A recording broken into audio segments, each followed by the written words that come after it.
Libra वालों के लिए वीकली रीडिंग। सबसे पहला कार्ड है page of pentacle reverse position में, सेकंड कार्ड है टेम्परेंस का रिवर्स पोजीशन में, लास्ट कार्ड है दी वर्ल्ड का राइट पोजीशन में। बिजनेस जॉब एंड कैरियर के ना लिब्रा वालों को नुकसान का अंदेशा दिख रहा है।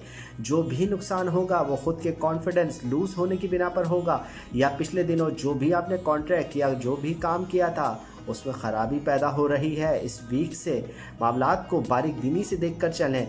आप वही गलतियां वापसी दोहरा रहे हैं जो पिछले वक्तों में आपने की थी, उसकी वजह से आपको नुकसान हो सकता है। अपने कामों पर ख़ास तवज्जो दें। अलबत्ता फैमिली लाइफ रिलेशनशिप मैटर्स के अंदर बेहतरी आ रही है। आपकी लव लाइफ के अंदर भी आपके पार्टनर की फीलिंग आपके लिए बेहतर होने जा रही है। दी वर्ल्ड का कार्ड आपके लिए पॉजिटिव एनर्जी लेकर आ रहा है। आपकी फैमिली के अंदर भी खुशहाली लेकर आएगा। अलबत्ता आपके बिज़नेस एंड जॉब कैरियर के अंदर थोड़ा नुकसान दिख रहा है। किसी भी कागजी कार्रवाई या कागजी दस्तावेज़ या जॉब एप्लीकेशन के हवाले से बेहतर खुशखबरी मिल सकती है इस वीक के अंदर। बस रुपए पैसों के हवाले से नुकसान का अंदेशा है। अपने कारोबार और जॉब के अंदर ख़ास ध्यान दे के चलें।